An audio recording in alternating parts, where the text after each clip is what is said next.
আওয়ামী লীগ ঘোষিত অবৈধ লকডাউনের প্রতিবাদে কিশোরগঞ্জের তাড়াইলে বিক্ষোভ মিছিল ও সমাবেশ করেছে স্থানীয় বিএনপি ও সহযোগী অঙ্গ সংগঠনগুলো। বৃহস্পতিবার ১৩ নভেম্বর তাড়াইল উপজেলা সদরস্থ খান ব্রাদার্স কমার্শিয়াল কমপ্লেক্সের সামনে থেকে মিছিলটি শুরু হয়। মিছিলটি উপজেলা সদর ও আশপাশের গুরুত্বপূর্ণ সড়ক ঘুরে একই স্থানে এসে সংক্ষিপ্ত সমাবেশের মাধ্যমে শেষ হয়।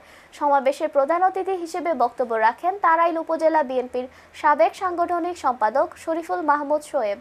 এ সময় আরও বক্তব্য রাখেন উপজেলা বিএনপির সাবেক যুগ্ম আহ্বায়ক হাকিম রানা ও রকিবুর রহমান রুজন। সমাবেশে আরও উপস্থিত ছিলেন উপজেলা যুবদলের আহ্বায়ক শওকত হোসেন বিপ্লব, সদস্য সচিব জিয়াউর রহমান জিয়া, সদস্য সচিব জাহাঙ্গীর হাসান ভুইয়া রাকিব, শ্রমিক দলের সভাপতি কাইয়ুম ভুইয়া, মহিলা দলের আহ্বায়ক দিলওয়ারা খানম, মুক্তিযোদ্ধা প্রজন্ম দলের সভাপতি আলহাজ সগির মিয়া, সদস্য সচিব সাইদুর রহমান বাবু, দিগদাইর ইউনিয়ন বিএনপির সাবেক সাধারণ সম্পাদক সাইফুল ইসলাম ভুইয়া, উপজেলা যুবদলের যুগ্ম আহ্বায়ক আকরাম হোসেন পারভেজ, রবিউল হক আওয়াল, সদস্য তানবীর ইসলাম ও উপজেলা স্বেচ্ছাসেবক দলের যুগ্ম আহ্বায়ক রবিউল আওয়াল সহ আরও অন্যান্য নেতৃবৃন্দ। সেই ভারত থেকে তারা আজকে 13 তারিখ বাংলাদেশে লকডাউনের ডাক দিয়েছে। সংগ্রামী সাথী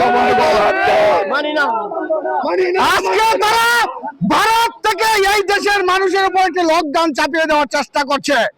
আজকে তারা উপজেলা যুবদলের পক্ষ থেকে আমি শুধু একটি কথাই বলতে চাই, এই বাংলার বাড়িতে কোন ফ্যাসিস্টের লকডাউন কেন, তাদের কোনো অস্তিত্ব এই বাংলার মাটিতে হতে দেওয়া হবে না।